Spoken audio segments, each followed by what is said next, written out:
Are you ready, Tara? Okay. Welcome to the June 11th regular meeting of the Sutter Butte Flood Control Agency. May we have roll call, please? Karen Baines. Present. Bruce Johnson. Here. Bill Conley. Here. Todd Kimmelshoe. Here. Mark Boomgarden. Here. Charlie Hoppin. Here. Gary Marlar. Here. Jeremy Chapdelaine. Here. Mike Morris. Here. Chris Schmidl. Here. Thank you.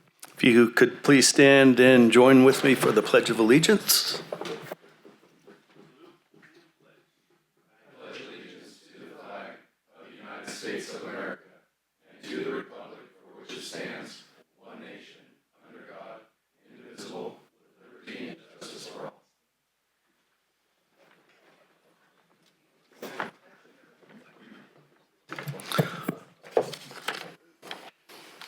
All right, public comment.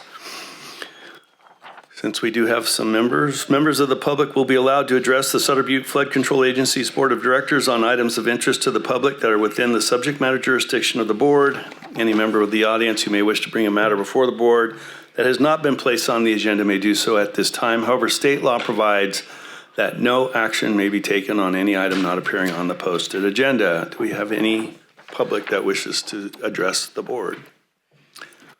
Seeing none. Next item is the consent calendar. Consent calendar groups together those items which are considered non-controversial for which prior policy direction has been given to staff require only routine action by the board. Chair will advise the audience that matters may be adopted in total by one motion. However, the board may add its option or upon request of a member of the public consider any matter separately. Anybody want something removed or discussed on the consent calendar, public or the board? Seeing none, entertain a motion. So moved. Second. Have a motion by Director Bain, second by Director Shaw. All those in favor signify by saying aye. Aye. Any opposed? Hearing none, consent calendar is approved unanimously. Information and possible approval items. Item number 4, approval of resolution 2025-04 for the levy and collection of the 2025-26 fiscal year assessments for the Sutter Butte Flood Control Agency Assessment District in Sutter and Butte counties. Mr. Bissett. Yeah, I'm going to have Seth Roselle provide this presentation. And I just wanted to highlight that normally every year when we bring this to the board, it's usually done on consent, but we wanted to take it off consent this time around. We have new board members. So I asked Seth to provide a presentation. So with that said, Seth, take it away. Yeah, thank you, Michael. Thank you, Chairman, members of the board. So this is a regular action the board takes every year to authorize the levy of the assessment for Sutter Butte Flood Control Agency. It's required that we provide a resolution to the auditor controller prior to them enrolling the levy on the Butte and Sutter County tax bills. So just as a couple of reminders as some background for this, there's no escalation in the assessment that we levy each year. The assessment was designed around financing a capital project. So it was expected that we would issue debt. We did 2 series of debt, and now we have basically the local share of the project financed. And so the assessments are primarily used to pay debt service each year. We still have additional projects to complete, and we're collecting revenues, but most of our annual revenues that we get from our assessment are going toward debt service, and because that debt service is level, there's no need to escalate the assessment because it's primarily not financing services. The increase that we receive each year from assessment comes from new development or changes in land use over time. The rate that we levy doesn't change. The rate is a rate per benefit unit. The number of benefit units increase each year, and that results in additional assessments. Sorry, I should kind of going down this slide here. So the preliminary levy for fiscal year 25-26 is about $6,842,000. We basically estimate what we collected last year. That was what was placed on the roll. The final roll, so what the board is approving is the levy of the assessment at the authorized rate.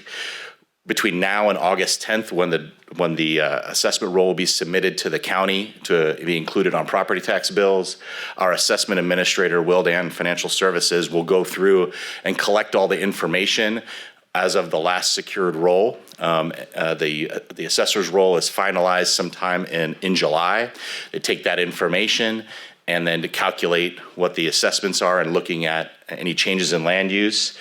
And so we'll be able to determine once we submit the roll to the auditor controller what the final levy is. The revenues, like I said, are budgeted and used for projects. Any additional revenue that we receive over and above what's been budgeted is used for projects. And as you know, we're still advancing the Tudor Flood Risk Reduction Project, as well as the Sutter Bypass East Levee Project and others. Assessments are authorized to be used for 30 years from the final financing, which took place in 2015. And so the last year of the levy will be fiscal year 2044, 2045. Sorry, that should be 45 as opposed to 25.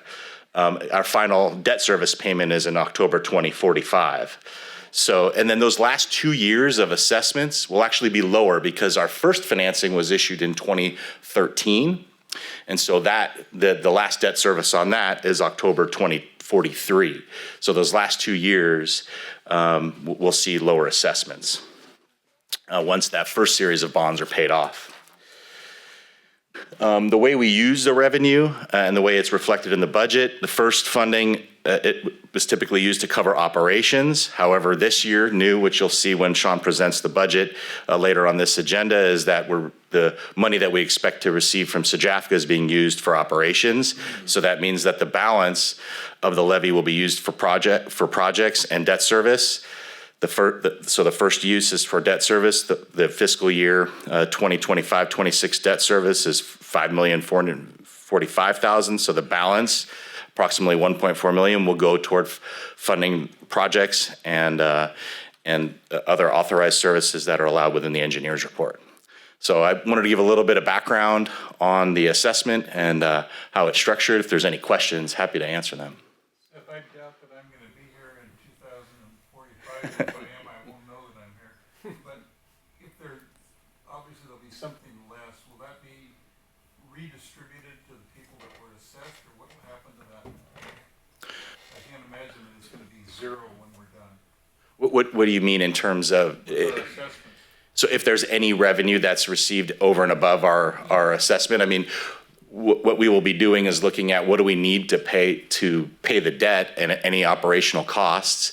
If there are a slight difference between what we collect in those final years and what we actually expend, I imagine we'll figure out, there'll be some way to figure out how to either. So we have a finite assessment, so we can't lower the assessment towards the end. Yes, you can. You can always authorize a lower levy. Yes, you could. Yeah, and so we're matching. The reason why we're levying at our maximum rate right now is because we have remaining projects to do. And so anything that we don't spend this year gets rolled over as fund balance and applied to our projects. We don't have enough money at this point in time to complete all the projects that we want. We're still looking for federal matching sources or state matching sources. But when we get to 2045, if there are no more project expenses, we can design those final years of levy around what is expected. The other thing that we may look at to do is if we have additional revenues more than are needed for the remaining debt service is redeem bonds early.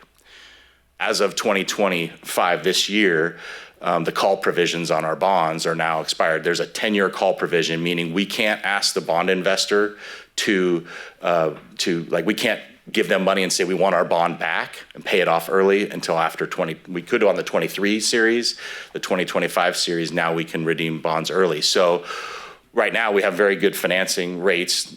Interest rates are higher, so it doesn't make sense to do any advance refunding. Stick with our debt that we have because it's a good rate until it terms out. And if we have additional revenue in the end, we can call those last series of bonds and pay them off early and potentially not have a levy on 2045. Maybe their last year of levy is 2044. Sure. Okay. Any other questions? Yeah. So again, our request is approval of the resolution for levy for fiscal year 2025-26. Any other questions? Okay. Entertain a motion. Move approval of the assessment. Second. Have a motion and a second. Roll call, please, on this one.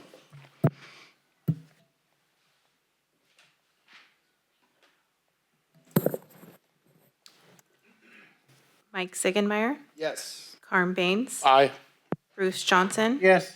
Bill Conley, Todd Kimmelshoe, Yes. Mark Baumgarten, Yes. Dave Shaw, Aye. Charlie Hoppin, Gary Marlar, Jeremy Chapdelaine, Yes. Mike Morris, Yes. Chris Schmidl, Yes. and Jeff Stevens. Aye. Thank you. Thank you. Item number 4 passes unanimously. Item number 5, public hearing and approval of the final amended 2023-2028 budget. All right, Mr. Chairman, I'm going to have Sean make this presentation. So Sean provided a very detailed presentation last month in May presenting the preliminary budget. Now we're here for presentation of the final budget. There was really no changes between what was presented in May and what is being presented now for approval. And with that said, I'm going to turn it over to Sean. Thank you, Michael. Thank you, Mr. Chairman. So you recall, like Michael had just mentioned too, that on May 14th, there was approval of a preliminary budget, and today we're here to finalize that budget.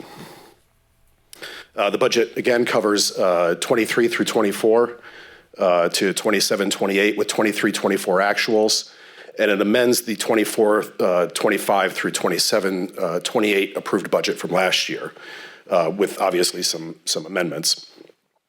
Just to mention too that in the board packet, what was included was 2 additional columns for the current fiscal year, 24-25, that covers both actual costs or actual financials through April, the end of April, and then pending financials to date. And I believe that was printed out last week. Let's go back.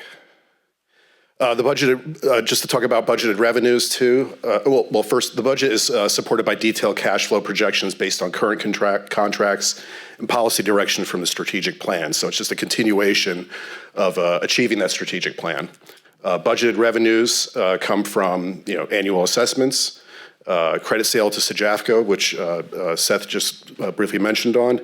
Prop 1E funding, regional planning, multiple grants through OWA from both WCB and CDFW, multiple grants for sediment removal project. Right now, the current one is CNRA, the California Natural Resources. Multiple grants also through DWR, such as the Sutter Bypass, and existing available fund balances carry over from previous years. The purpose of the amendments is basically just a refinement of, each year there's an updated refinement of the financials that we project through 27, 28, at least with the current budget. Incorporating new programs and just refining the budget that was, that we had approved from last year and the proposed budget from May.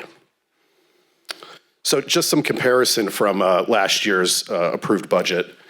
Revenues, there's a decrease of about $13.3 million, but that's because of work primarily on the bypass extending beyond 2028. Initially, we had projected it would be within the years that, under scrutiny here, but now we're projecting it further out for there. So obviously, there's a net difference because of that.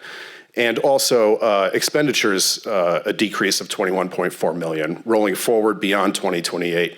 Some of that is due to, a push off of those, bypass work and that kind of thing. Some of it is also due to projected costs initially being higher than what the actuals came in to be. For example, with the Tudor flood risk reduction project, we're about $5 million lower than what we had anticipated initially in projections. So here's an expenditure summary which sort of highlights some of these differences. You'll notice that the Sutter bypass, make sure you get this, the bypass there was initially about 26 million down to about just under 4 million. And the same thing with the Tudor flood risk reduction project, about 21 million down to about 16 million in total. And revenues sort of reflect that, those differences as well. You'll see the bypass construction initially projected at 20 million, down to 0 since we've extended it beyond 2028. And then some other things too, a little bit more minor, but the sediment removal phase 2, limitations of the grant application.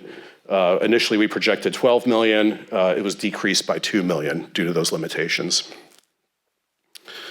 And here we just sort of discuss a little bit more of this. The big items being sediment removal, Sutter bypass, construction phase, and then the Tudor flood risk reduction project.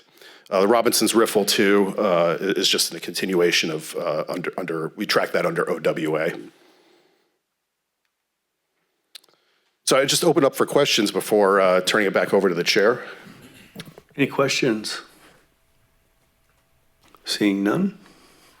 Go ahead and open up the public hearing. Anyone from the public is invited to present or ask questions regarding the item presented. Seeing only nobody from the public here, I will close the public hearing.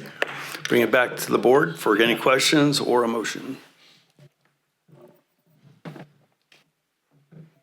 Through the chair, move to approve the budget resolution adopting the final amended budget for 23 through 28. Second. I have a motion and a second on this item. Let's go ahead and do roll call on this one as well, please. Mike Ziegenmeyer. Yes. Harm Baines. Aye. Jeff Stevens. Aye. Bruce Johnson. Yes. Bill Conley. Todd Kimmelshoe. Aye. Mark Boomgarden. Aye. Dave Shaw. Aye. Charlie Hoppin. Yes. Gary Marlar. Yes. Jeremy Chapdelaine. Yes. Mike Morris. Yes. Chris Schmidl. Yes. All right, item 5 passes unanimously. Item number 6, presentation and file the monthly financial report. Back to Sean. Thank you, Mr. Chairman. Thanks, Tara. So this presentation covers financials through the end of April of 2025. Working capital, about 23.5 million, ending through the end of April. Estimated to date, about 28.9 million. Revenues, we've received operating revenues, which we budgeted for through the year. Capital revenues, about 5.9 million through the end of April. But just as a qualifier to that, which I'll maybe discuss a little bit more in detail with the next slide, we received 2 rounds of assessment payments per year. The second one in June we had just received yesterday for about 3.9 million, which was, I think we had budgeted initially about it'll actually be on this slide, about 3.6 million, 3.7 million. So a little bit higher. So the difference in combined to what was projected for April was 5.8 million in pendings. That's basically set up the assessment revenue. Oh, I misspoke. I'm sorry. 2.1 million was what we projected. We actually received 3.9 million. The capital payments are what was about 3.7 million, which is reflected on this side of what we have currently pending to date. Various things through the state, grants in which we had requested reimbursement on that we're still yet to receive. Estimated expenditures to date, about 4.7 million through April. To date, about 5 million. In terms of our debt financing, we make 2 payments every year, one in April, one in October. The April one was paid. The October one projected about 3.9 million in payments to be made then, the 1st of October. So funding agreements, various financial activities continuing into next month, just processing continuous reimbursements. For Sybil, we started up with the regional flood planning, round 5. It's executed underway, and we're still in the process of closing out round 4. CNRA grant for sediment removal, that's basically expires in the fall, and we're kind of wrapping that up, probably wrap that up in July, actually. Just agency activities, obviously the final budget, which we just presented, operations contracts, which was also held on consent, and then the assessment role, which Seth had previously mentioned. And we'll just continue with the assessment coordination going into the summer. So open up for any questions? Any questions for Sean? Just one question. Can you go back to the debt service? Certainly. Oh, right here? Okay. Okay. I guess those are the same. I was just wondering why those two debt service payments are going to be made in October. Yes. Okay. I thought they were different dates, and I was wondering why they were different. But Where I did mess up though is there's two series. One is 2013 and one is 2015. Okay, that's supposed to be 15. Okay. Yeah, sorry about that. It's okay. But yeah, exactly. They're both due at the exact same time. Okay. Thanks. Any other questions? All right. Thank you. Thank you. Item 7, presentation and file program project update. Okay, that's me, Mr. Chairman. So good afternoon, everybody. Welcome to our June board meeting. So we're halfway through the year already. Next slide, please. So I wanted to talk about our Tudor flood risk reduction project, the 1.6 miles at the very southern end of our basin. We had a really good groundbreaking ceremony last month. Thank you for everybody who showed up, and it was well attended. And we got some really good news coverage, and I sent links to that to all the, Tara sent the links to all the board members. We're 1 month into our project. The levee's been fully degraded, and today we started cutoff wall construction. So big milestone there. All the levee degrade work went very well. We didn't have any issues essentially. So a couple of minor things, but nothing to really discuss. So we were very happy about that, because you never know when you open up these levees and dig down about 6 to 8 feet, take that much off the top, what you're going to find. So we were very happy, and things are going well.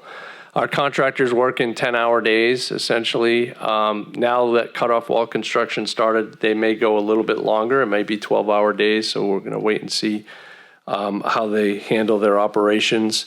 We're negotiating with one property owner right now. There's a 20-inch pressure pipe right in pretty much the center of our project limits. And we're working with that property owner and the Central Valley Board in order for the property owner to sign the encroachment permit, and we'll do the pipe replacement on their behalf. So that is ongoing. We're still looking right now at a 2-year construction project. The contractor is thinking about seeing if he can do it all in 1 year. So they're going to be presenting a revised schedule to us to show that they can do that. So that's still kind of pending right now. Next slide, please. So I have a few pictures. We were out there yesterday, Chris and I. We took the 2 members of our independent panel of experts out there to do a check-in on the project. And what you see here, and it's a little bit skewed, but I wanted it to fill the slide here, but that's the long stick excavator. So that's what is going to dig right down the center of the levee and construct the cutoff wall. That excavator can go down about 90 feet from the surface. The wall throughout our project is less than that, less deep than that. So that long stick excavator will be able to do the entire project. Next slide. So this you're looking at, so I'm standing on top of the levee where the pipe is, the 20-inch pressure pipe, because that's an up and over pipe. So it goes up and over the 200-year level of the water surface elevation.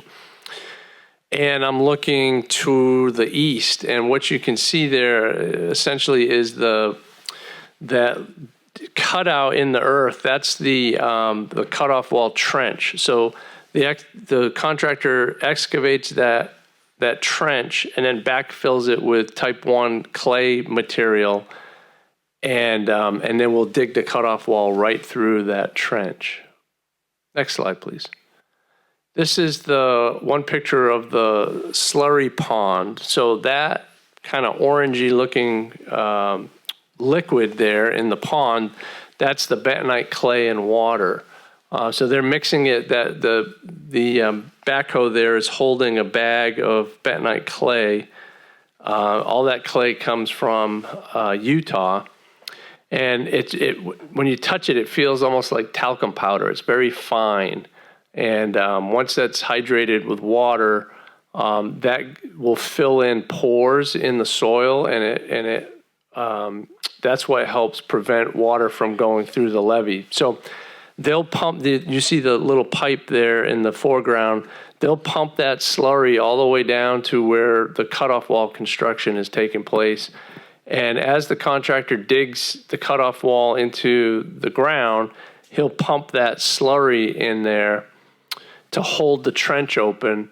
And then they also use that material, that liquid with the clay mixed in, and they mix that with soil, and that becomes the backfill. So that they'll push that backfill back into the trench. It'll displace that the slurry and that backfill. So it's the slurry and the soil all mixed together that has like the consistency of peanut butter. That's the wall, and it's 3 feet wide, and it goes down to whatever depth the plans call for. Typically, in this project, is between 45 and say 75 feet deep. Next slide, please. That's another picture of the slurry trench there, the pond, and Nordic's tank in the background. Next slide, please. Yep, that was it. Okay, so those are your pictures of the Tudor flood risk reduction project, but very excited. We're going to be working all through the summer and into the fall to wrap up this season's work, and I'll keep providing the board updates. Let me stop there and just see if there's any questions about the Tudor project, the construction, before I continue on. Okay. On the next project, Sutter Bypass East Levee Repair, the 5.2 miles. So our contractor or consultant, the design consultant, HDR, just delivered the 90% designs. Those are being reviewed by DWR and our independent panel of experts. And then so we'll keep advancing forward and getting towards 100% design later this year. We're also working with Cal OES and DWR on applying for a FEMA HMGP grant. So it's a hazard mitigation grant program. So we got to submit an application in to apply for that program. So that'll replace the funding that we lost from the BRIC program cancellation. So we're working closely with our state partners, and we're also, coordinating closely with Congressman Doug LaMalfa's office and his team so that they can help us try to get the $50 million that we were going to get through the BRIC program, get funded through HMGP. So that's the plan going forward. Also working closely with Calpine on their project, their carbon capture project, and the partnership that we're achieving with them to advance our designs on the Sutter Bypass to provide flood protection, not only to their facility, but to the entire southern Yuba City Basin. So that's kind of what we're working on Sutter Bypass. On the City of Orrville levee repair, the Army Corps has completed their inspection. They did that earlier last month. They have, I think they said 7 to 8 weeks, they should have a report, draft report to us for review on their findings. And, that'll help get the city and Sabufka assisting the city into some sort of federal program in the future. And that's what we're looking to achieve. We did apply for the Continuing Authorities Program through the Army Corps to get a feasibility study performed. I keep checking in with the Corps project manager there, and right now the budget is not favorable to getting new starts, is what they call them. So they're funding active projects, and the City of Orrville's would be a new start, a new project, and there's no funding for that right now. So we continue to check in with the Army Corps for that, and we continue to look for other funding opportunities through DWR and with support from Senator Dolly and Assemblyman Gallagher. On our federal project, the Tudor Road to Cypress Avenue, we're wrapping up, all the paperwork and the credit transfers. The project partnership agreement amendment is now with the Assistant Secretary of the Army in Washington, D.C. for final sign-off. So it's been through all the various layers of federal review, through the Army Corps, through Army Corps headquarters, and now it's at the ASA's office. So we're waiting on the final approval there. And once that happens, it'll go to the Central Valley Board.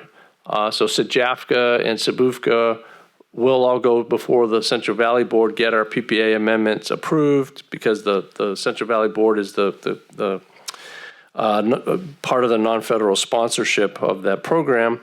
And we'll get all that executed, and that'll allow for the credit transfer to happen. We're also working with the Corps on the last line there on the slide. The acronym is LERD, so that stands for lands, easements, right-of-way, relocations, and disposals. That's a component of a federal project, or any type of project, essentially. When you work with the Army Corps, the non-federal sponsors have to supply the LERDs for the project. So we have to go out and acquire the real estate. We have to do the utility relocations, that type of work. And that's all non-federal sponsor responsibility. It's a project cost, but we have to front load those costs. On some of the land acquisitions, 21 in particular, the Corps is calling for reappraisals to be done because the property rights we acquired as per our agreement with the state was to acquire fee title. The Army Corps only required easements.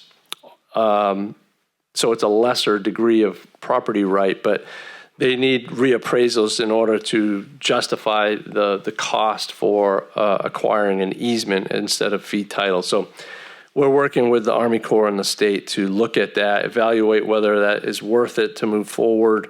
Do we need to, get that expense to acquire the additional credit? So we're coordinating very closely with DWR on that. Next slide, please. On OWA Robinson's Riffle project, so Chris and his team, they're advancing designs. They're looking at getting a 65% design in next month, I believe. And we're coordinating very closely with CDFW and DWR on this project. We're still looking for, construction funding opportunities and having a lot of discussions with the various grantors. But that project is moving forward. Thermalito Afterbay Boat Ramp and Campground project. We are looking at finalizing our plans, working very closely with DWR, our partner in that project, and CDFW also.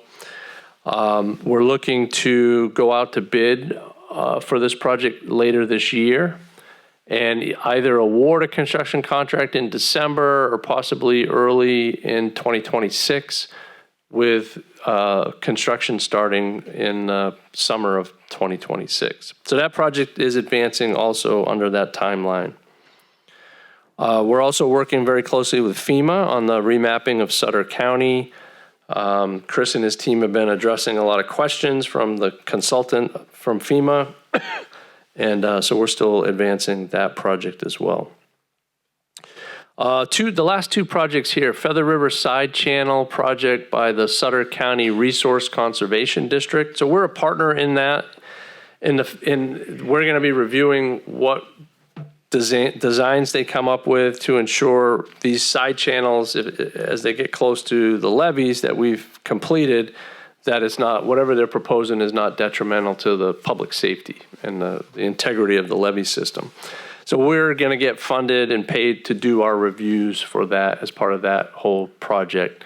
And then the last bullet is another Feather River Side Channel project, which is just downstream, sort of in the Star Bend area. River Partners received a grant from the Bureau of Reclamation to do this project. So it's another side channel project. It helps migrating salmon both up and down on the migration path for the fisheries.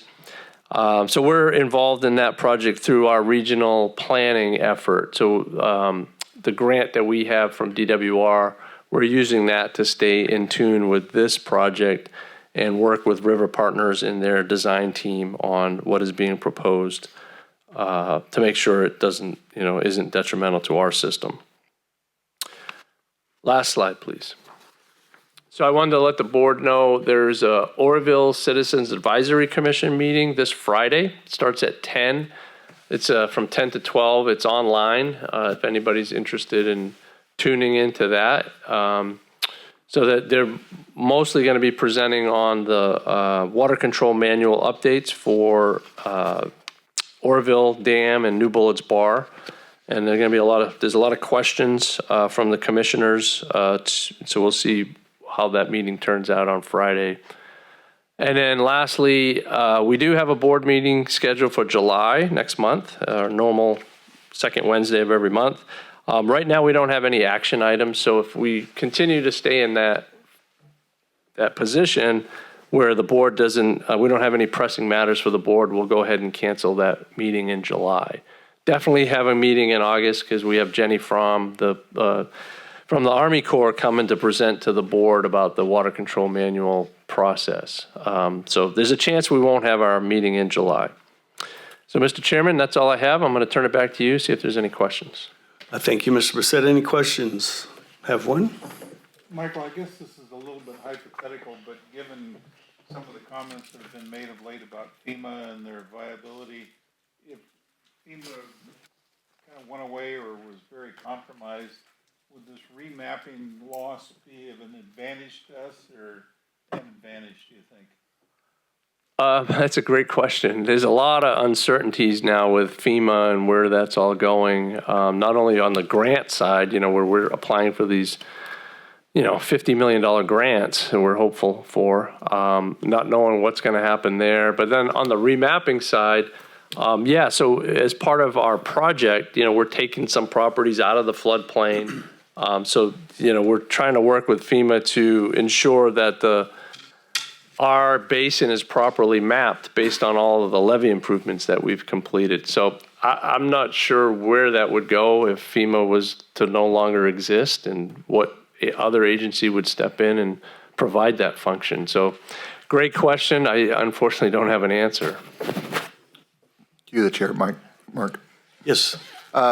Mike, I heard you mention going back to the bypass project and with the Calpine situation. If that funding doesn't come through for Calpine, does that affect us in any way of getting funding, or is it tied together in any way? No, I mean, that's a really good question. That Calpine, through their Department of Energy grant, which they've just now found out they lost, that was canceled on them. They were going to use funding from that grant to pass on to our program to help advance design of the Sutter bypass, the remainder levees that outside of the 5.2 miles that we're in design on right now. So yeah, that would be unfortunate because we're trying to use that money along with our money to leverage the state to provide a three-way partnership to advance the designs of the fully build out the improvements needed for the Sutter bypass East levee. So yeah, that's another uncertainty and could be a hit to our program, and it could delay us to advance design on that project. Okay, thank you. Any other questions? Any other comments from the board? All right, we'll adjourn until July 9th.